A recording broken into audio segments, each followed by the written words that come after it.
الحمد لله رب العالمين والعاقبة للمتقين والصلاة والسلام على رسوله الكريم أما بعد أعوذ بالله السميع العليم من الشيطان الرجيم بسم الله الرحمن الرحيم من عمل صالحا من ذكر أو أنثى وهو مؤمن فلنحيينه حياة طيبة.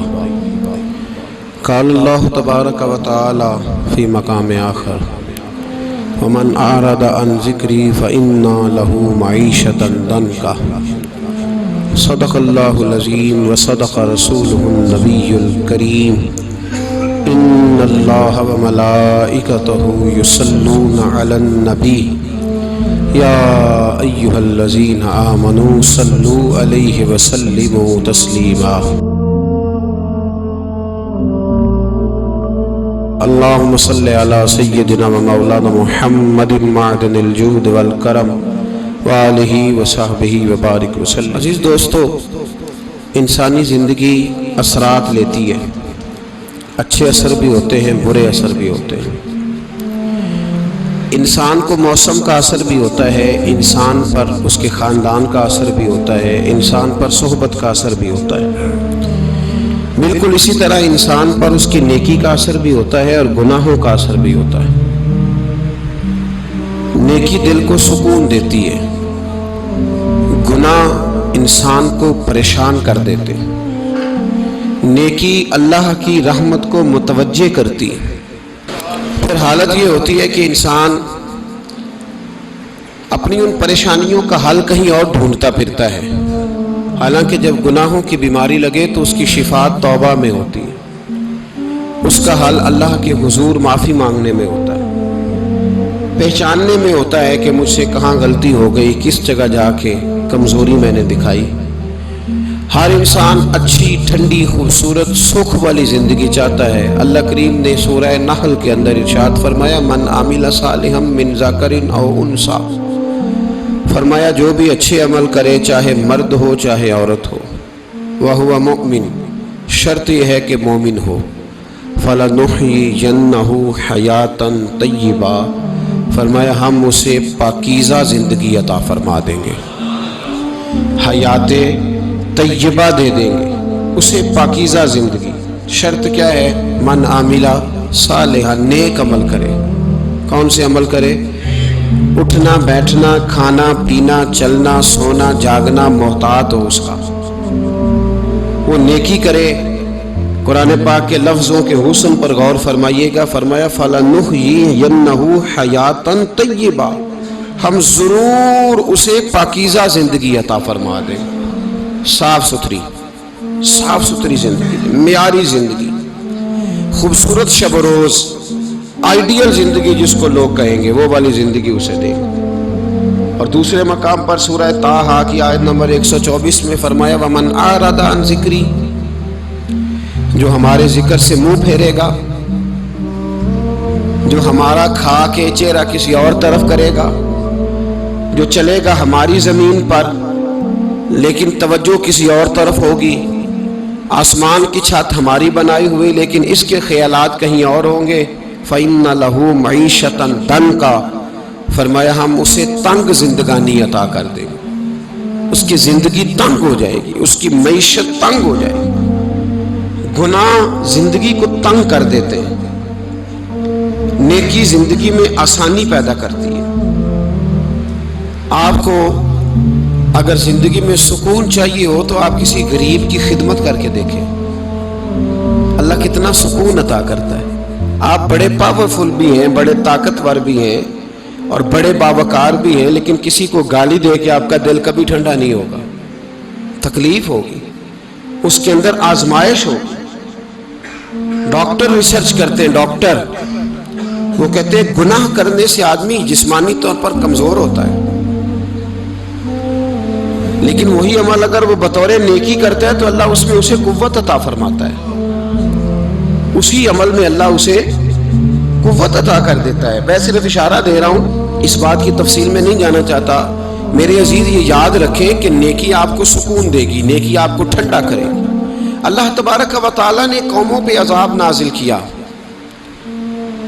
اور قرآن مجید فرقان حمید نے ان قوموں کے تذکرے بیان فرمائے۔ بھائی کس لیے بیان کیے؟ کہ ہم عبرت حاصل کریں، ہم یہ غور کر لیں کہ یہ کام ہم نے نہیں کرنا، اس کام سے ہم نے بچنا ہے، ہم نے غور کرنا ہے کہ یہ چیز ہمارے اندر۔ لوگ کہتے ہیں نہیں جی نہیں، ہم پہ یہ عذاب نہیں آئے گا، بالکل نہیں آئے گا، اس میں شک نہیں۔ پر اللہ نے بیان کس لیے کیا تھا؟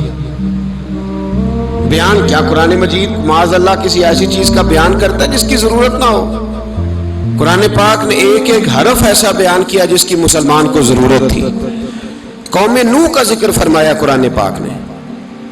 حضرت نوح علیہ السلام کی قوم کو حضرت نوح علیہ السلام نے 1500 سال سمجھایا ہے۔ 15، کچھ لوگوں نے 950 سال لکھا ہے نا، اعلیٰ حضرت نے لکھا ہے 1500 سال عمر ہوئی حضرت نوح علیہ السلام کی۔ اللہ تعالیٰ بندے کو جلدی سزا نہیں دیتا، بلکہ قرآن مجید میں ایک جگہ رب کریم اس طرح بھی فرماتا ہے کہ جب بندے مجھے بھول جاتے ہیں تو میں ان کے لیے نعمتوں کے دروازے کھول دیتا ہوں۔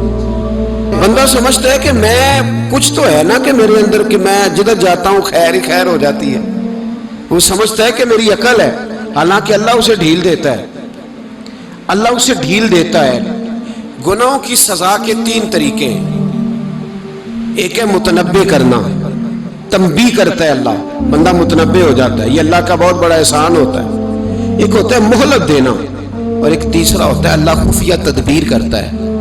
تھوڑا سا سمجھیے گا، انسان پر کوئی آزمائش آئی، فوراً اس کی چھٹی اس نے کہا کہ وہ فلاں جگہ غلطی کی تھی تب ایسا ہوا ہے۔ ہوتا ہے نا کئی دفعہ آواز آتی ہے نا اندر سے، چلیں بول دیں کچھ نہیں ہوتا آپ کو، اللہ جانتا ہے یہاں کوئی کچھ نہیں کہے گا آپ کو، اور ہماری تو ویڈیو بھی نہیں گھومتی، یعنی خبر بھی نہیں ہو کہ کس نے ہاں کر دی کس نے نہ کر دی۔ آپ بغیر ٹینشن کے بات چیت کریں، آج کچھ نہیں ہوتا ہے انشاءاللہ تعالی۔ آتی ہے اندر سے آواز، میں آپ سے اس لیے ان چیزوں کی تصدیق کراتا ہوں کہ باقیوں کو بھی آتی ہے کہ نہیں، اس لیے تصدیق۔ کبھی کوئی کسی جگہ انسان پریشان ہوتا ہے تو محسوس کرتا ہے کہ وہاں مجھ سے ہوتا ہے نا جی، جس کو یہ نصیب ہو جائے بڑا خوش نصیب آدمی ہے۔ حضرت مولا علی فرماتے ہیں اگر تجھے دنیا میں سزا مل گئی تو بچ گیا ہے، سمجھ پھر اللہ کرم کرے گا، آخرت میں سزا نہیں دے گا۔ اور یہ یاد رکھ لے، وما اصابکم من مصیبت فبما کسبت ایدیکم ویعفو عن کثیر۔ اللہ فرماتا ہے دنیا میں تجھے جو بھی تکلیف پہنچتی ہے وہ تیرے ہاتھوں کے کرتوتوں کی وجہ سے پہنچتی ہے۔ ویعفو عن کثیر، فرمایا کثیر گناہ تو میں ویسے ہی معاف کر دیتا ہوں۔ یہ جو تیری زندگی میں دکھ ہے نا، یہ بھی میری قلیل سزائیں ہیں۔ یہ کثیر پر سزا، یہ قلیل ہے، قلیل یہ جو تمہاری زندگی میں تکلیفیں۔ انسان کو سزا ملتی۔ حضرت فضیل بن عیاض رحمۃ اللہ تعالی علیہ گھوڑے پہ بیٹھے تھے، گھوڑا شرارت کرنے لگ گیا، اچھلنے لگ گیا، کودنے لگ گیا، تو حضرت فضیل بن عیاض نیچے اترے، ایک کونے میں جا کے نماز کی نیت باندھ لی، 2 رکعت نماز پڑھی، پھر دیر تک استغفار پڑھتے رہے، روتے رہے، دعا کرتے رہے، واپس آئے۔ خادم عرض کرنے لگے حضور سمجھ نہیں آئی، گھوڑے نے تھوڑی سی شرارت کی، وہ بدکا ہے، آپ نے اس کو چھوڑا ہے اور چھوڑ کر کے آپ نماز میں لگ گئے۔ تو حضرت فضیل بن عیاض فرمانے لگے جب بندہ اللہ کی نافرمانی کرتا ہے نا تو جو چیزیں اس کی فرما بردار ہوتی ہیں وہ اس کی نافرمانی کرنے لگ جاتی۔ تو مجھے محسوس ہوا تھا کہ میں نے کہیں اللہ کی نافرمانی کی ہے، اس لیے ایسا ہوا ہے کہ میرے گھوڑے نے میری، تو میں توبہ کرنے لگا ہوں، اور اب دیکھتا ہوں بیٹھ کے بھلا کیا ہوتا ہے۔ میں نے سچی توبہ، حالانکہ مجھے یاد نہیں کہ میں کہاں بولا، پر کھری اور سچی توبہ کی۔ دوبارہ گھوڑے پہ بیٹھے تو گھوڑا بالکل صحیح ہو کے ساتھ چلنے لگ گیا۔ میرے بھائی، جب یہ تنبیہ ہے اللہ کی طرف سے، یہ متنبع کیا جاتا ہے کہ تو بعد آ جا۔ بہت ساری جگہوں پہ انسان کو وقتی طور پر اگر سزا مل جائے، نبی پاک علیہ السلام کی خدمت میں ایک صحابی آئے، بات مضبوط کر دوں، واقعہ سنایا ہے نا تو کچھ لوگ سمجھتے ہیں کہ یہ واقعہ ہے، تو میں ایک حدیث پاک امام بہقی کی لکھی ہوئی عرض کرتا ہوں۔ نبی پاک علیہ السلام کے ایک صحابی آئے اور ان کا سر پھٹا ہوا تھا، خون بہ رہا تھا۔ سرکار نے فرمایا کیا ہوا؟ عرض کی حضور ایک عورت جا رہی تھی، میری نظر پڑی، ابھی نظر پڑی ہے کہ میرے آگے ستون آ گیا تو میرے سر پہ لگ گیا۔ نبی پاک صلی اللہ علیہ وسلم نے فرمایا تیرے لیے خوشخبری ہے، اگر دنیا میں تیری غلطی کی تجھے سزا ملی ہے تو پھر رب تجھے قیامت میں سزا نہیں دے گا. پھر اللہ قیامت میں سزا، بعض گناہ ایسے ہیں جن کی یہاں بھی سزا ملے گی اور وہاں بھی ملے، لیکن میرے بھائی پہلی بات یہ ہے کہ اللہ تعالیٰ اس غلطی کی یہی سزا دے لے اور دعا فرمائے اللہ تبارک و تعالیٰ یہاں بھی معافی عطا فرمائے وہاں بھی معافی عطا فرمائے، اللہ درگزر ہی فرمائے. لیکن میرے بھائی ایک تو یہ سزا، ایک سزا یہ ہوتی ہے کہ انسان جب گناہ کرنے لگتا ہے تو اللہ نعمتوں کے دروازے کھولتا ہے، مہلت دیتا ہے. 500 سال تک فرعون کو مہلت دی. کتنے؟ یہاں جو 5 سال حکومت کر لیتا ہے وہ کہتا ہے سب سے قابل میں ہی ہوں، مجھے مہلت جو ملی ہوئی ہے. 500 سال مہلت دی اللہ تعالیٰ نے. اور فرعون کی قوم پر پتہ عذاب کس طرح کے آئے تھے؟ ٹڈیاں مسلط کر دی اللہ نے. یہ گھومتی نہیں چھوٹی سی، ہم اپنی زبان میں اس کو کچھ لوگ مختلف ناموں سے یاد کرتے ہیں، کوئی مکڑی کہتا ہے، کوئی کچھ کہتا ہے. مسلط کر دی، جاتی نہیں. ان پر بنی اسرائیل کے ان مقابل جو فرعون کی قوم تھی ان پر الزام اس طرح کا عذاب آیا کہ مینڈک مسلط کر دی اللہ تعالیٰ. برتن کھولتے تھے اندر مینڈک نکلتا تھا، دنیا کی ہر دوائی استعمال کرتے تھے لیکن مینڈک نکل آتا تھا. تھوڑا سا سمجھا کریں چیزوں کو. ہمارے رنگ نہیں زیادہ گورے کہ ہم پر عذاب نہیں آتا. کوئی بہت زیادہ اللہ تعالیٰ معاف فرمائے دولت نہیں جمع کرا بیٹھے شاہی خزانے میں کہ ہم سے پوچھا نہیں جائے گا. یہ مہلت ہے، مہلت کو مہلت سمجھو. پھر جب پکڑ آتی ہے نا اللہ کریم کی، میں نے دیکھا ہے کروڑوں روپیہ، 6 اولادیں.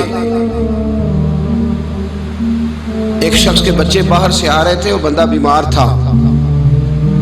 مجھے کہنے لگا حضرت جی دعا کریں میں ان کے آنے سے پہلے مر جاؤں ورنہ آ کے مجھے مار دیں گے. دعا کریں. اتنی بے سکونی، کروڑوں روپیہ پڑا ہے تو یہ عذاب نہیں؟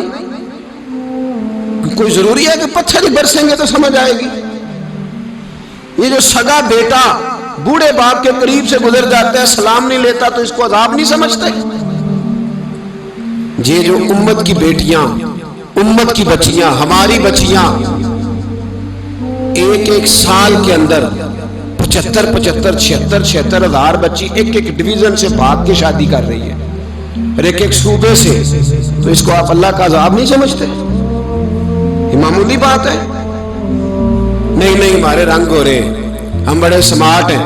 1500 سال مہلت دی نوح علیہ السلام کی قوم کو. کتنے سال؟ بول کے بتائیے، بول کے دوبارہ بولیے. 1500 سال. کوئی آدمی اپنی سمارٹنس پہ خوش نہ ہو جائے کہ 20 سال ہو گئے میں تو نافرمانی بھی کر رہا ہوں، روٹی بھی پک رہی ہے، میں تو حرام بھی کھا رہا ہوں پھر بھی سب ٹھیک ہے. 1500 سال مہلت دی. پھر حضرت نوح کہنے لگے اللہ میں نے تو بڑا سمجھایا نہیں باز آتے. تو رب کریم نے فرمایا کشتی بناؤ. اللہ کے پیغمبر کشتی بنانے لگے تو قوم مذاق اڑانے لگے. آپ کیا کرنے لگے ہو؟ اب کشتی بنانے لگے ہو، خیر تو ہے، قوم مذاق اڑا رہی ہے. حضرت نوح علیہ السلام کا آپ نے کشتی بنائی، پانی کہاں سے نکلا؟ نہ بارشیں ہوئی نہ سیلاب آئے. ایک تندور تھا اس کے اندر سے پانی نکلنا شروع ہو گیا. کبھی تندور سے بھی پانی نکلا ہے، پر جب نکالنے والا چاہتا ہے تو وہاں سے بھی ایک تندور سے پانی نکلا. اتنا نکلا، اتنا نکلا، اتنا نکلا کہ قوم ساری ڈوب گئی. قرآن مجید کے صفحات شہادت دیں گے کہ حضرت نوح کی قوم کا بچہ بہ گیا. بچے صرف وہ تھے جو حضرت نوح کے ساتھ ہو گئے، تباہ ہو گئی. اللہ بے نیاز ہے، بے نیاز. 1500 سال مہلت ملے اور تو پھر بھی کہے رب بڑا کریم ہے معاف کر دے گا. 1500 سال تجھے گنجائش دے اور تو کہے کوئی نہیں بات معافی ملنی چاہیے ابھی بھی. میرے بھائی حضرت صالح علیہ السلام کی قوم، حضرت صالح نے تبلیغ شروع کی تو کہنے لگے پہلے معجزہ دکھاؤ. جی آج تو نہیں لوگ معجزے مانگتے،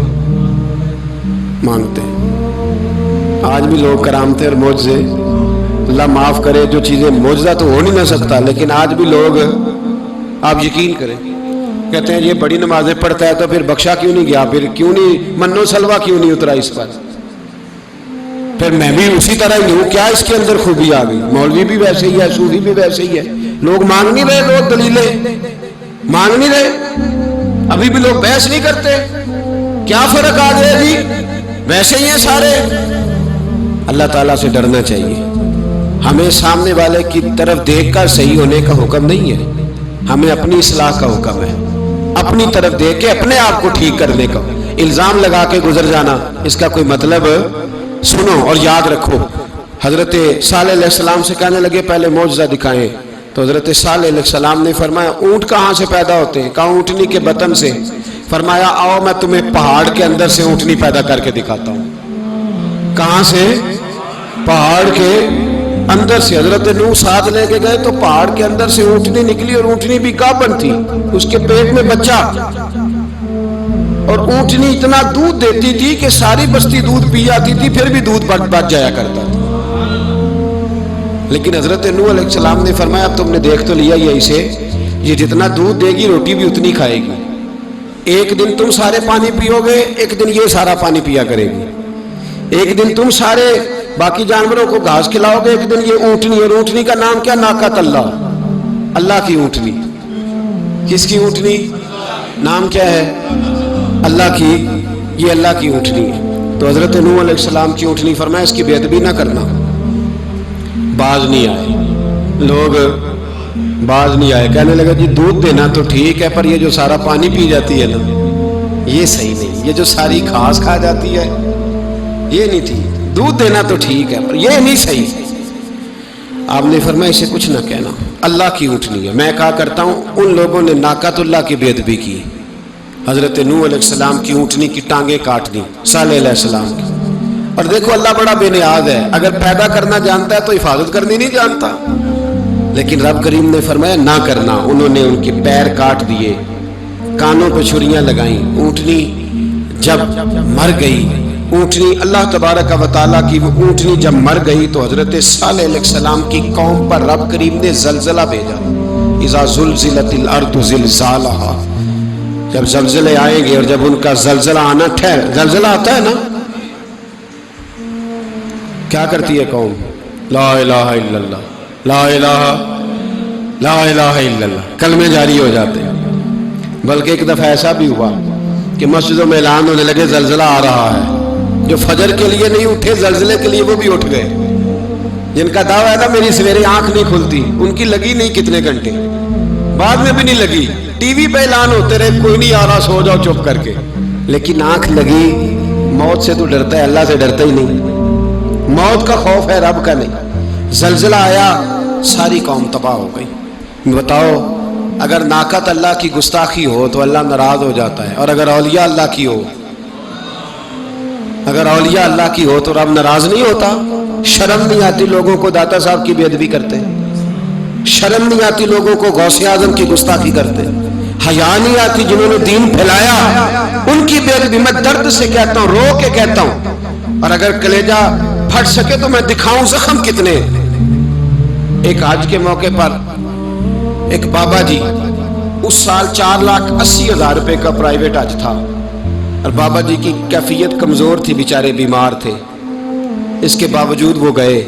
بوڑھے آدمی جا کے بیٹھیے، بزرگ، اور کتنی مشکل ہے وہاں منا، مزدلفہ، عرفات، طواف زیارت، کتنا مشکل کام ہے طواف زیارت کرنا، طواف وداع کرنا۔ کس کٹھن سے حج کیا، بڑھاپے میں، پیسے بھی لگائے، اور جب وہ روضہ رسول پہ گئے صلی اللہ ہو، اور انہوں نے جا کے نبی پاک صلی اللہ علیہ وسلم کے روزے کی طرف منہ کر کے درود شریف پڑھا تو ایک ملا نے اٹھ کے کہہ دیا تو مشرک ہے۔ تو میری روح کانپی، میں نے کہا تجھے شرم نہیں آئی، حیا نہیں آئی؟ اس کی عمر دیکھ، کس بڑھاپے میں کہاں سے چلا، کہاں آیا۔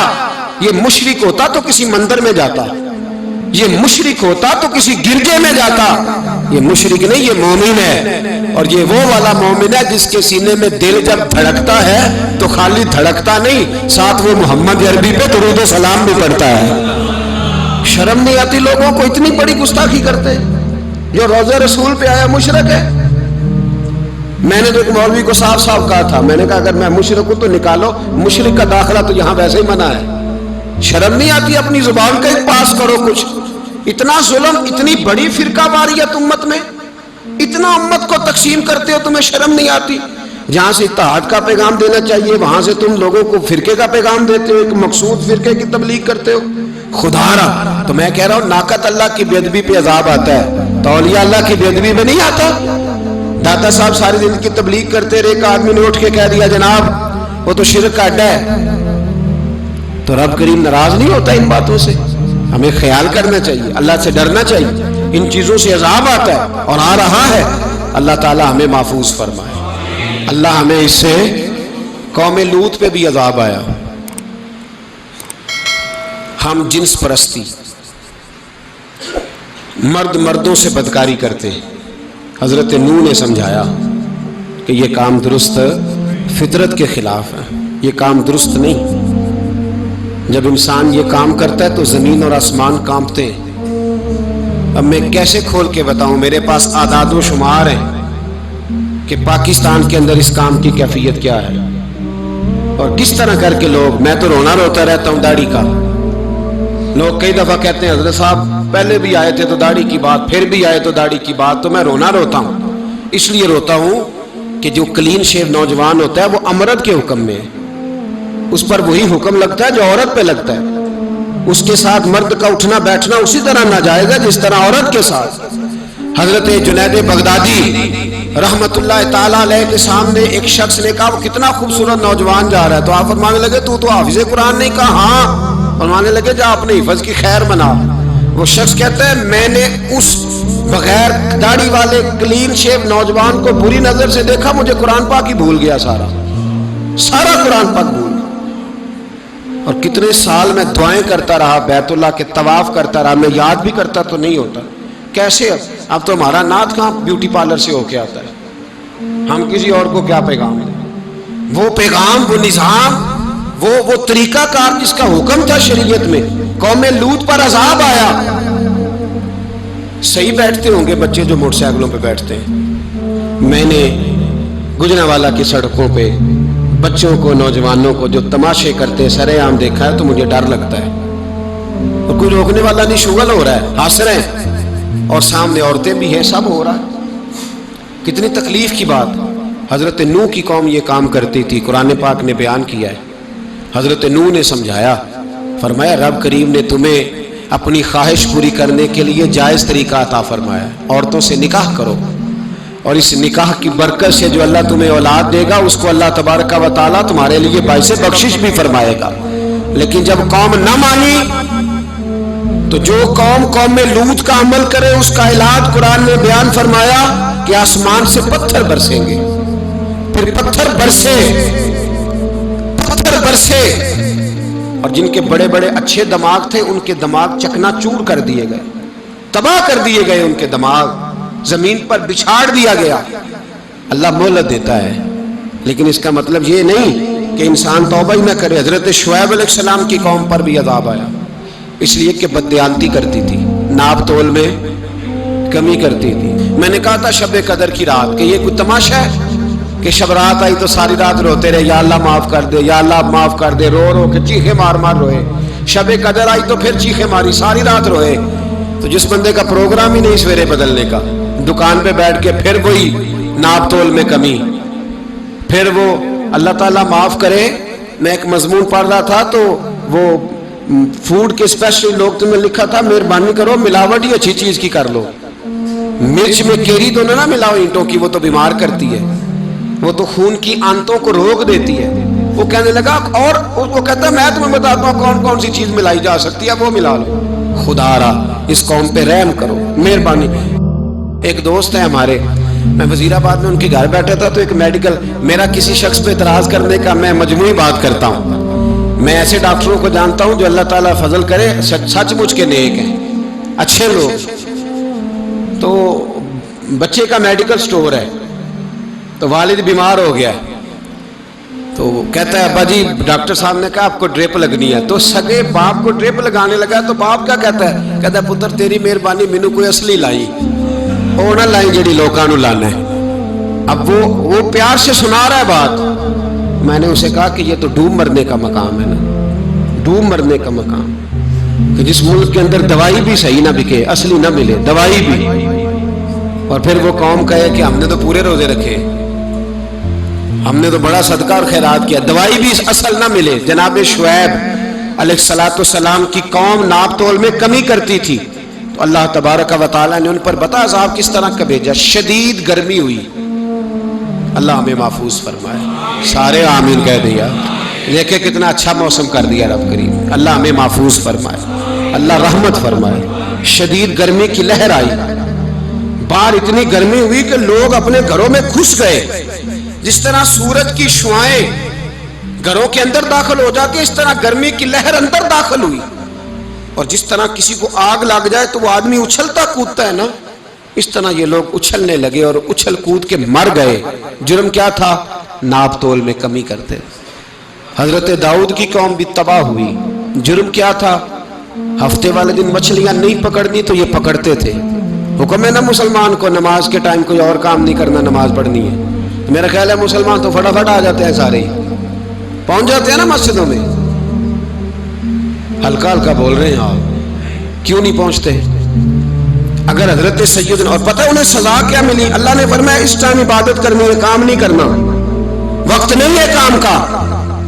انہوں نے مچھلیاں پکڑی، 12,000 لوگ تھے، پتہ ہے مالک نے سزا کیا دی؟ بندر بنا دیا اللہ کریم۔ قرآن مجید کا پہلا سپارہ پڑھے، فَجَعَلْنَاهَا نَكَالًا لِمَا بَيْنَ يَدَيْهَا وَمَا خَلْفَهَا۔ اللہ فرماتے ہیں پچھلوں کے لیے بھی عبرت بنا دیا، بعد والوں کے لیے بھی عبرت، نشان عبرت بنا دیا۔ بندر بن گئے، اور جو ان کے دوست جو بچ گئے تھے ان کے پیر چومتے تھے، روتے تھے۔ 3 دن بندر بن کے زندہ رہے، پھر اللہ نے سب کو اجتماعی موت دے دی۔ تو اگر مسلمان سے اللہ کہے کہ نماز کے ٹائم کاروبار نہیں، جمعے کے ٹائم کاروبار، تو مسلمان کہتا ہے نہیں مجھے مہلت ملی ہوئی ہے۔ یہ تو اس وقت پتہ چلتا ہے نا جب بچے ڈیوٹی لگاتے، ہاں ہاں ہاں عذاب آتا ہے، اس وقت پتہ چلتا ہے۔ میں نے دیکھا یہ منظر، اس وقت پتہ چلتا ہے جب بچے کسی ملازم 6,000 کی ڈیوٹی لگاتے، کہتے ہیں ابے کا دھیان رکھنا، ہم دکان پہ بیٹھنے لگے۔ پھر اسے سمجھ آتی ہے اگر میں نماز کے ٹائم مسجد میں ہوتا تو آج میری اولاد میری خدمت پہ ہوتی۔ میں نماز کے ٹائم مسجد نہیں گیا تو بچوں نے 6,000 کا ملازم بٹھایا ہے، ابا جی کا خیال رکھ، ایک نرس بلائی ہے تو خیال رکھ۔ کدھر ہوتے ہیں مسلمان نماز کے ٹائم؟ ایک عیسائی نے اعتراض کیا ہے، سنیں، وہ کہتا ہے مجھے لگتا ہے مسلمانوں کے 3 خدا ہیں۔ مسلمان اڑ گیا، کہنے لگا نہیں ہمارا تو ایک ہے، کہا نہیں 3 ہے، معاذ اللہ استغفر اللہ، ہمارا ایک ہے۔ کہنے لگا نہیں میں ثابت کرتا ہوں، ایک تمہارا خدا 5 نمازوں کا ہے، ایک رمضان کا ہے، ایک عید کا ہے۔ لگتا ہے معاذ اللہ عید والا زیادہ تگڑا ہے، تم زیادہ آتے ہو۔ رمضان والا لگتا ہے اس سے کچھ کمزور ہے، تم تھوڑے آتے ہو۔ اور 5 نمازوں والا شاید سب سے کمزور ہے۔ بات عقل کی ہے کہ نہیں؟ اس نے اعتراض ٹھیک کیا تو مسلمان کو چاہیے نا خیال کرے۔ ایک یہودی نے لکھا تھا، اس نے کہا تھا جس دن مسلمانوں کی تعداد فجر کی نماز میں اتنی ہو گئی جس دن جتنی جمعے میں ہوتی ہے، اس دن نہ کوئی یہودی سازش کرے گا نہ کوئی عیسائی تلوار نکالے گا۔ شرط یہ ہے کہ یہ اسی طرح فجر پڑھنے آئیں جس طرح جمعہ پڑھنے آتے ہیں، تو پھر کوئی شخص بھی ان کو کسی جگہ شکست دے سکتا تو ہمارے گناہ ہمیں پریشان کرتے ہیں۔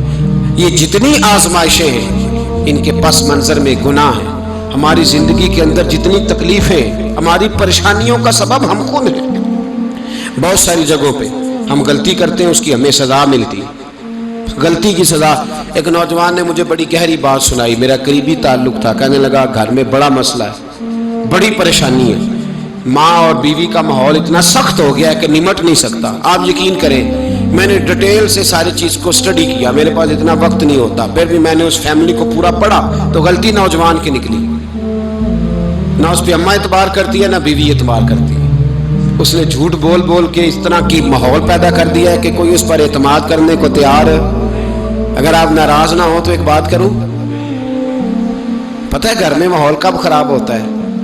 باہر والے ہماری تقریر سنتے ہیں، گھر والے ہمارا عمل دیکھتے ہیں۔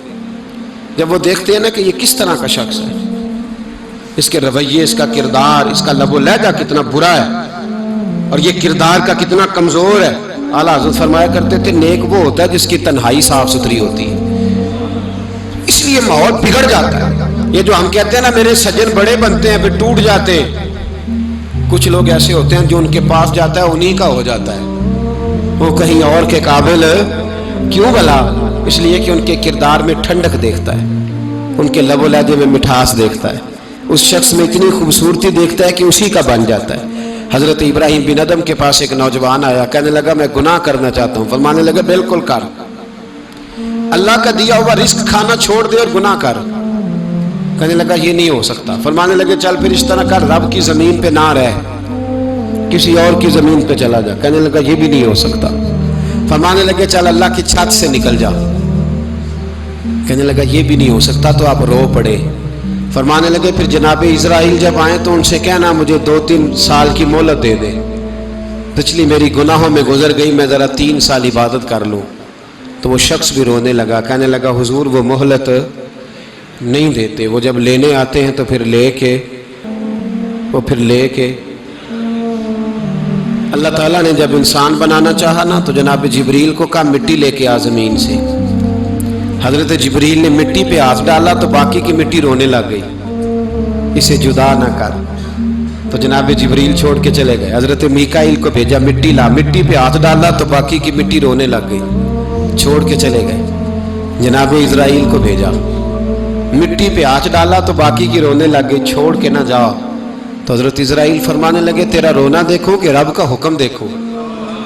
وہ لے گئے، جب پیش کی تو رب کریم نے فرمایا اسرائیل جان نکالنے کی ڈیوٹی بھی تیری، تو مٹی کو لے آنا، باقی مٹی روتی بھی رہے تو روتی رہے، جب میرا فیصلہ آ جائے تو پھر اس میں کوئی گنجائش، ہم کھاتے بھی اللہ کا ہیں، نافرمانی بھی اس کی کرتے ہیں، زمین پہ بھی اس کی چلتے ہیں، نافرمانی بھی اس کی کرتے ہیں، حکم کسی اور کا مانتے ہیں، چھت پہ رب کریم کی رہتے ہیں۔ اس طرح نظام نہیں چلتا۔ میرے بھائی یاد رکھ لو، گناہوں کی سزا ملے گی، زندگی تنگ ہو جائے، یہاں بھی آزمائش ہوگی اور وہاں بھی۔ میں نے درس پہ کہا تھا، پھر بات کہتا ہوں، یہ میں اپنے لیے کہہ رہا ہوں، توجہ ہے میری بات پر۔ دعا فرمایا کرے کہ جو کچھ ہم نظر آتے ہیں اللہ ہمیں ویسا بننے کی توفیق بھی عطا فرمائے۔ اللہ ویسا بننے کی یہ مشکل معاملہ ہے، مشکل۔ دیکھیں نا ایک آدمی سیاستدان ہے، اس نے بڑے اچھے نعرے لگائے، انقلاب آ جائے گا، میں غریب کا بھلا کر دوں گا، میں یتیموں کے سر پہ ہاتھ رکھوں گا، میں مجبوروں کی مدد کروں گا، میں دکھیوں کی مدد کروں گا، مزدوروں کو۔ اس نے اچھے اچھے نعرے سکھائے، اچھا اس نے پیغام دیا، اندر اس کے یہ تھا کہ اقتدار ملے گا تو مرضی کروں گا۔ لوگ اس کے گرد بھی گئے، اس کی گاڑی کے پیچھے بھی بھاگے، لوگوں نے اس کے نعرے بھی لگوائے، جیب سے پیسے لگا کے اس کے پوسٹر بھی شائع کیے، لوگ اس کے گرویدہ ہو گئے، لوگوں نے پوری، اور میری قوم نے تو بیچاری نے کئی دفعہ دھوکے کھائے۔ جس نے نعرہ لگایا غریب اسی کے پیچھے مسیحا بن کے چل پڑا، آج دھوکہ دے لیا، لوگوں کو پیچھے لگا لیا۔ یہ بتاؤ اگر راز کھل جائے، اگر راز کھل جائے کہ یہ دھوکہ دے رہا ہے، یہ فریب کر رہا ہے، تو لوگ اس کا کیا حال کریں گے؟ یہ راز قیامت میں کھل جائے گا، قیامت میں یہ راز یہ کھل جائے گا، یہ دھوکے باز تھا۔ اذا زلزلت الارض زلزالہا، جب زلزلہ آئے گا جیسے اس کا آنا ٹھہرا، واخرجت الارض اثقالہا، زمین اپنے بوجھ باہر نکال دے گی۔ اس سے مراد کیا ہے کہ زمین پہ جو جرم ہوئے زمین بتا دے گی، باہر نکل آئے۔ وقال الانسان ما لہا، انسان کہے گا اسے کیا ہوا، یہ تو سب کچھ بتا رہی، بوجھ باہر نکال دے گی۔ ایک آدمی پیر طریقت بن کے بیٹھ گیا، جبہ کپا پہن کے بڑی پگڑی باندھ کے بیٹھ گیا، اچھی اچھی نیک باتیں بتانے لگا، لوگ اس کی دست بوسی کرنے لگے، ہاتھ چومنے لگے، پیچھے لگ گئے، خدمت کرنے لگے، جیب سے نذرانہ دینے لگے، اس کے نام پر لوگ اپنی جیب سے لنگر پکانے لگے، خانقاہ کی خدمت ہونے لگی، مہمان اس کے آتے، نوکری کوئی اور کرتا۔ میں نے کہا تھا شاید اپنے لیے کہہ رہا ہوں، ڈیوٹیاں لوگ کرنے لگے، حالات بدلنے لگے، لیکن اس کے اندر تو چور تھا، وہ تو دکاندار تھا، تو یہاں جو اس کے پیچھے لگے تھے وہ تو سچے تھے، انہیں تو اجر ملے گا، لیکن اس کا جب راز کھلے گا تو بڑی رسوائی ہوگی، اس کا جب راز کھلے گا تو بڑی۔ ایک میری طرح کا دیندار تھا، جو چہرے کا تو نیک تھا، اندر پتہ نہیں کیا کچھ تھا۔ ایک طوائف گزر رہی تھی، اس نے اس کو تبلیغ کر دی، کہنے لگا بس کر دے، سیانی بن جا۔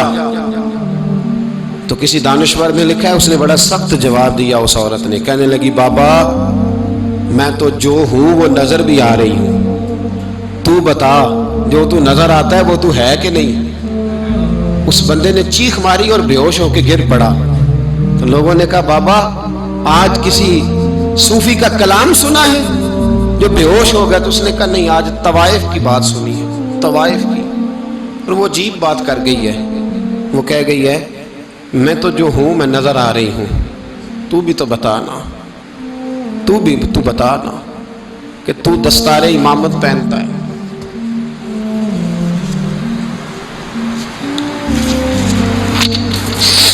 تو بتا تو جو کہلاتا ہے تو وہ ہے کہ نہیں؟ یہ وقال الانسان ما لہا، یہ راز قیامت میں کھلے گا۔ ہم جو کچھ بتا رہے ہیں نا اپنی زبانوں سے، ہمیں اپنے گناہوں کا احساس ہونا چاہیے۔ ایسا نہ ہو کہ جب سزا ملے تو پھر اس طرح کی ملے کہ دوبارہ کسی کو کوئی منہ دکھانے کے قابل نہ رہے۔ میرے بھائی یاد رکھیں اور سمجھیں، گناہ انسان کی زندگی کو تنگ کرتے ہیں۔ میرے نبی پاک علیہ السلام نے فرمایا جب تو جھوٹ بولتا ہے تو تیرے فرشتے کرامن کاتبین سائیڈ پہ ہو کے کھڑے ہو جاتے ہیں، جب تو زنا کرتا ہے تو تیرے اندر سے ایمان نکل جاتا ہے۔ اور نبی پاک علیہ السلام نے فرمایا جب میری قوم میں ناانصافی عام ہو جائے گی تو قتل بھی عام ہو جائے گا۔ اور سن لو لکھ لینا یہ حدیث دل کی تختی پر، نبی پاک علیہ السلام نے فرمایا جب میری قوم میں بے حیائی اور بدکاری عام ہو جائے گی تو دو سزائیں اللہ دے گا۔ ایک تو جوان موتیں آئیں گی، جوان بچے کچھ بھی نہیں دیکھا چلے گئے، اور دوسری سزا اللہ یہ دے گا کہ ایسی بیماریاں آئیں گی جن کا علاج نہیں ملے گا، ایسے امراض پھوٹ پڑیں گے۔ اگرچہ میں آپ کو ایسی تقریر بھی سنا سکتا تھا جس پہ آپ بہت زیادہ محظوظ ہوتے، پر میں نے اس جمعے میں ایسا موضوع چنا ہے جس کا ہمیں خاص ضرورت ہے۔ بھائی دیکھیں تو صحیح، کہیں ایسا تو نہیں کہ ہم ان عیبوں میں مبتلا ہیں۔ میرے نبی کریم علیہ السلام نے فرمایا جب تم نیکی کا حکم دینا اور برائی سے منع کرنا چھوڑ دو گے پھر اللہ تم پر ظالم حکمران مسلط کرے گا۔ اور اگلے لفظ اس سے بھی زیادہ سخت ہیں، محبوب فرمانے لگے پھر تمہاری نیک لوگ دعائیں بھی کریں گے تو اللہ وقتی طور پر ان کی دعاؤں کو بھی قبول نہیں فرمائے گا، اس لیے کہ تم لوگوں نے نیکی کا حکم دینا اور بھلائی سے روکنا چھوڑ دیا۔ عزیزو یاد رکھو جب گناہ عام ہوتے تو پھر حالات بدلتے اور لوگوں کو سزا ملتی ہے ان کے گناہوں کی، بلکہ یہاں تک لکھا ہے کہ نیت خراب ہو تو سزا شروع ہو جاتی ہے۔ کیا خراب ہو؟ بولیے گا۔ نیت بھی خراب ہو تو سزا۔ حضرت رومی کہتے ہیں کہ ایک بادشاہ کو پتہ چل گیا کہ ایک آدمی نے بڑا اچھا باغ لگایا ہے، خوبصورت باغ ہے، مالٹے کا کنوں کا باغ بڑا پیارا۔ بادشاہ نے کہا ذرا جا کے دیکھتا ہوں۔ بادشاہ سلامت باغ دیکھنے آئے تو اب وہ مزدور آدمی تھا، عام آدمی تھا جس نے باغ لگایا، کسان تھا، اس کو کہا کہ چند کنوں توڑ کے لایا تو بڑے پیارے لگے، ایک دو اور لایا، کھائے، بڑے میٹھے، بڑے پیارے، بڑے توانا، بڑا مزہ آیا۔ تو بادشاہ کے دل میں خیال آیا کہ اس پہ قبضہ نہ کر لوں باغ پہ۔ ہمارے یہاں نا کرائے پہ دکان دیتا نا مالک، تو جب کسی غریب کی چل جاتی ہے کہتا ہے تو خالی کر، میں نے خود ڈالنی ہے، چل گئی نا اس کی۔ حالانکہ رزق اپنے اپنے نصیب کا ہے، رزق اپنے اپنے نصیب کا ہے، جس کو اللہ تعالیٰ چاہتا ہے عطا کرتا ہے۔ تو اس کو کہا کہ اور توڑ کے لا، اور دل میں خیال ہے کہ یار اتنا اچھا باغ ہے قبضہ کر لیتے ہیں، ہماری حکومتیں قبضہ کر لیتی ہیں کہ جو چیز اچھی لگ جائے۔ اب وہ کسان 2-3 کنوں توڑ کے لایا، اس نے کھائے تو کھٹے نکلے، ترش تھے۔ کہنے لگا تجھے کیا ہو گیا ہے؟ تو بندہ بڑا صاحب دل تھا، کہنے لگا میں تو ٹھیک ہوں، آپ اپنی نیت سے پوچھیں کہیں خراب تو نہیں ہو گئی؟ تو کنوں میں بھی اس کا اثر آ گیا ہے، اپنی نیتیں بگڑ جائیں نا، نیتیں۔ اب ایک بات کہنے لگا ہوں، غور سے سننا، جب تک دو بھائی اکٹھے کاروبار کرتے ہیں نیت ہوتی ہے کہ ہمارا گھر چلے گا، تب تک اللہ برکت دیتا ہے، اور جب اپنی اپنی جیبیں سمیٹنے لگ جاتے ہیں نا کہ یہ میرا 5000 ہے آج میں گیا تھا اگرائی کرنے، یہ میرا 10,000 ہے آج میں نے محنت زیادہ کی، جب وہ ٹٹولنے لگتے ہیں پھر اس دکان سے بھی برکت اٹھ جاتی ہے، پھر وہاں سے بھی برکت چلی جاتی ہے۔ فَإِنَّ لَهُ مَعِيشَةً ضَنْكَ، فرمایا جب تو میں منہ پھیر لیتا ہے پھر تیری زندگی اللہ تنگ کر دیتا، پھر وہاں سے بھی برکت، خوبصورتی، اثر اٹھ جاتا ہے۔ ایک سنار نے گلی میں ایک یتیم چھوٹے سے بچے کو گھومتے دیکھا تو سنار بے اولاد تھا، بچے کو اٹھا کے گھر لے آیا۔ 18 سال اس بچے کی پرورش کی، اس کو پالا پوسا، جوان کیا۔ سنار کے پاس وہ دکان پہ چلا جاتا، وہ کئی دفعہ دکان پہ رہتا، کئی دفعہ گھر میں رہتا۔ ایک دفعہ وہ دکان پہ تھا، بچہ گھر تھا، 18 سال کا جوان، اس کی بیوی اکیلی تھی۔ وہ جس نے ماں بن کے پالا تھا اس نے اسی پہ حملہ کر دیا، اس کا بازو بری نیت سے تھاما، بیوی چیخی۔ تھوڑی دیر گزری تو وہ نوجوان پیروں میں بیٹھ گیا، کہنے لگا اماں پتہ نہیں مجھے کیا ہوا۔ شام کو سنار آیا، بیوی چیخنے لگی، چلانے لگی، کہنے لگی آج عجیب بات ہوئی، جس کو میں نے جگر کا خون دے دے کے پالا اسی نے گندی نظر ڈالی۔ سنار محو حیرت ہے، بیوی کا خیال تھا کہ لاٹھ اٹھائے گا، ڈنڈا اٹھائے گا، نوجوان کو مارے گا، لیکن وہ رونے لگ گیا۔ اس نے کہا آج اس نے میرا بازو تھاما ہے، جانے کیا کیا ہے۔ پریشان ہونے لگ گیا، سجدے میں گر گیا، کہا تو بتاتا کیوں نہیں؟ تو وہ سنار کہنے لگا اس کی غلطی نہیں، 18 سال کے بعد آج مجھ پر بھی شیطان سوار ہوا تھا۔ ایک عورت آئی تھی، وہ اپنے بازوؤں میں چوڑیاں پہننا چاہتی تھی تو میں نے بھی گندی نظر سے ہاتھ ڈالا تھا، رب کریم نے مجھے فوراً اس کی سزا دی۔ جن کے گھروں میں بیٹیاں ہوتی ہیں ان کی نظریں گندی نہیں ہوتی، جو بیٹیوں کے باپ ہوتے ہیں، جو بہنوں کے بھائی ہوتے ہیں، ان کی نظریں گندی۔ اور اگر تو ٹیلی فون کرتا ہے، تو کسی عورت کے ساتھ تعلق رکھتا ہے تو یہ بات لکھ لے، امام فخر الدین رازی 1، علامہ اسماعیل حقی 2، ملا جلال الدین رومی 3، امام خازن 4، امام جلال الدین سیوطی 5 حدیث کے استاد اور محدث لکھتے ہیں کہ اگر تو کسی پر گندی نظر ڈالے گا تو تیرا گھر بچ سکتا، یاد رکھ نہیں بچے گا، اس لیے کہ تیری نظر کسی کی بیٹی کو بیٹی سمجھ تاکہ تیری بچی کا پردہ قائم رہے، کسی کی بہن کو۔ یہ کیا بات ہوئی کہ تو جتنا مرضی گند معاشرے میں پھیلاتا رہے تیرا گھر بچا رہے، یہ کیسے ہو سکتا ہے؟ فَإِنَّ لَهُ مَعِيشَةً ضَنْكَ، اللہ فرماتا ہے زندگی تنگ ہو جائے گی تیرے لیے مشکل، تو ڈھونڈتا پھرے گا کہ میں مرنے کو جگہ تلاش کروں۔ سچی توبہ کرے، کھری توبہ کرے۔ یہ گناہ انسان کو مجبور کر دیتے ہیں۔ حضرت عبداللہ بن مبارک رحمۃ اللہ تعالی علیہ، ان کے سینکڑوں شاگرد تھے، ایک شاگرد کے انتقال کا وقت آیا تو گھر گئے ملنے۔ آپ کہتے ہیں میں نے زور لگا لیا پر اس کی زبان پر کلمہ جاری نہیں ہوا۔ میں اسے کہتا کلمہ پڑھ پر اس کی زبان پر جاری۔ اللہ اکبر، بہت بڑی نعمت ہے، دعا فرمائیں اللہ ایمان کی موت عطا فرمائے، ایمان کی موت دے اللہ کریم، ایمان کی موت دے۔ ایسے بھی لوگ دیکھے ہیں، مسجد نبوی ہے، رسول اللہ کا شہر ہے، سر سجدے میں ہے، روح پرواز کر گئی، روح پر کتنا نصیبوں والا ہے، کتنا نصیبوں والا ہے کہ مسجد نبوی میں سر سجدے میں رکھا ہے اور اللہ تبارک و تعالیٰ نے محبوب کے قدموں میں موت عطا فرمائی۔ تو حضرت عبداللہ بن مبارک کہتے ہیں میں نے اس کو کہا کلمہ پڑھ تو اس کی زبان پہ جاری نہیں ہوتا۔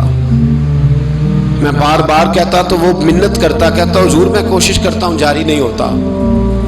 فرماتے میں پریشان ہو کے اٹھا، ابھی میں دروازے پہ پہنچا تھا اس نے چیخ ماری اور روح پرواز کر گئی۔ بچے رونے لگے، بیوی رونے لگی، تو میں نے اس کی بیوی سے کہا کہ یہ جرم کیا کرتا تھا، اتنا بڑا پاپی پہ کلمہ جاری نہیں ہوا۔ اس کی زوجہ کہنے لگی حضرت جی 2 گناہ تھے اس کے، ایک تو یہ شراب کا عادی تھا، روکتی تھی باز نہیں آتا تھا، اور دوسری بات یہ کہ یہ اپنی اماں کا نافرمان تھا، وہ 2 گلیاں چھوڑ کے رہتی ہے، یہ کبھی ملنے نہیں گیا تھا۔ اس بوڑھی کا کلیجہ اس کی طرف سے بڑی تکلیف میں تھا۔ تو حضرت عبداللہ بن مبارک کہنے لگے جا تو بھی دعا کر اور اس کی ماں کو بھی کہہ دعا کرے کہ یہاں تو یہ کلمہ نہیں اسے نصیب ہوا، اللہ کرے اللہ آخرت کی منزلیں اس کی بہتر فرما دے۔ میرے بھائی ایسے گناہ، حضرت مالک بن دینار نے توبہ کی انہوں نے۔ کس طرح؟ فرماتے میں نشے کا عادی تھا، کسی نے مجھے کہا کہ بطور دوائی شراب پی لو تو میں نے پی لی، نشے کا عادی تھا، شراب پیتا تھا۔ اللہ تعالیٰ نے بڑی منتوں اور کوششوں کے بعد، منتوں کے بعد ایک بیٹی عطا فرمائی، وہ بھی 2.5-3 سال کی ہوئی تو پردہ کر گئی۔ کہتے میں اس کی قبر پہ بیٹھ کے گھنٹوں روتا، شراب کا عادی تھا۔ ایک دن سویا تو خواب دیکھتا ہوں کہ میرے پیچھے ایک بڑا سانپ لگ گیا ہے، اور سانپ جب منہ کھولتا ہے تو انگارہ نکلتا ہے۔ میں پھر دعا کرتا ہوں اللہ ہمیں معاف فرمائے، اللہ ہم سے درگزر۔ میں کچھ قبرستانوں میں جاتا ہوں تو میں سانپ بچھو پھرتے ہوئے دیکھتا ہوں، اور ڈر آتا ہے کہ ہم یہاں آنے والے ہیں۔ یہ لوگ کہہ رہے ہیں کہ تمہاری تیاری ہے، کسی وقت بھی اعلان ہو جائے گا کہ چلو بھائی چلو، فلاں صاحب کا جنازہ ہے، اٹھو۔ لوگ کہتے ہیں جلدی کرو، اور ایک کونے میں ایک شخص یہ بھی کہتا ہے کہ دیگ بھی رکھ لو، مہمان بڑے جمع ہو گئے۔ اور ایک کونے میں لوگ یہ بھی کہتے ہیں کہ برف ٹھنڈی لے آؤ، لوگوں نے پانی بھی پینا ہے۔ پہلے اعلان ہوتا ہے کہ فلاں فوت ہو گیا، پھر اعلان ہوتا ہے جنازے کا ٹائم ہو گیا، پھر اعلان ہوتا ہے جنازہ اٹھایا جائے گا، اور پھر بات ختم ہو جاتی ہے۔ پھر کل من علیہ فان، پھر کوئی نہیں پوچھنے آتا، ختم ہو گئے، قصہ ہی ختم ہو گیا۔ ان لوگوں کی کہانی مٹ گئی، ختم ہو گئے، بڑے بڑے قد کلا، کوئی پوچھنے والا نہیں۔ موت کا راج ہے موت کا راج، موت راج کرتی ہے بس، اور کسی کا راج نہیں۔ وہ راج کرتی ہے، جدھر جاتی ہے اسی کا راج ہے، راج کر رہی ہے۔ تو حضرت مالک بن دینار کہتے ہیں قبرستان میں نے دیکھا، میں خواب دیکھتا ہوں بڑا اژدہا، اس کے منہ کے اندر آگ میرا پیچھا کر رہا ہے۔ کہتے میں خواب دیکھ رہا ہوں، میں دوڑا، لیکن وہ اژدہا جب میں دوڑا تو میرے آگے آ کے کھڑا ہو گیا۔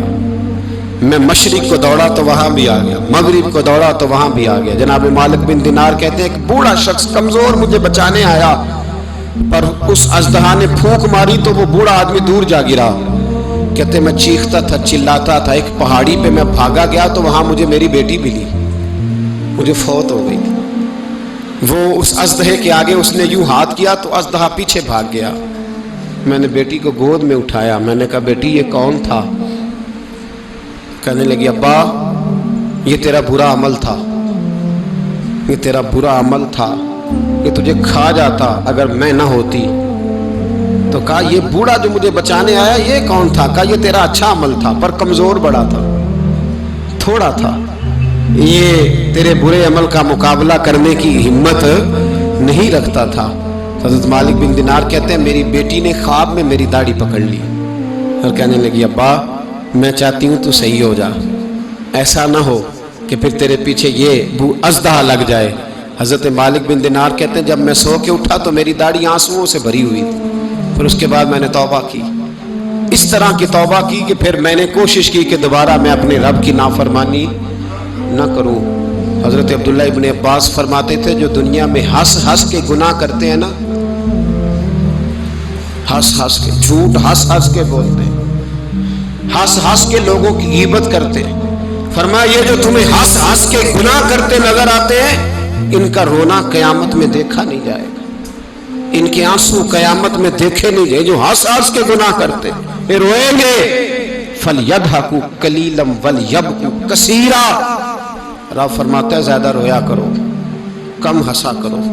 نبی پاک علیہ السلام روتے تو صحابہ کہتے حضور آپ اتنا کیوں روتے ہیں؟ تو محبوب فرماتے جو میں جانتا ہوں وہ تم نہیں جانتے۔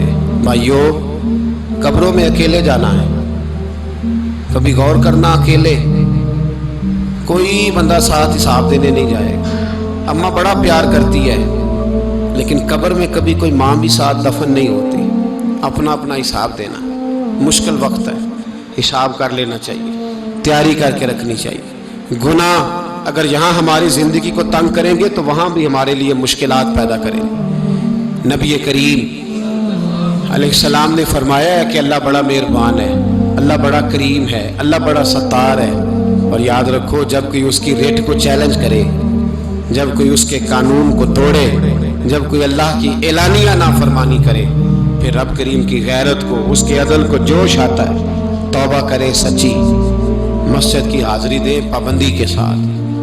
میری آپ سے ہمیشہ یہ گزارش رہتی ہے کہ مسجد کی حاضری پابندی سے دے۔ میں اپیل کرتا ہوں داڑھی رکھ لیں، یہ میرے نبی کا طریقہ ہے صلی اللہ تعالی علیہ۔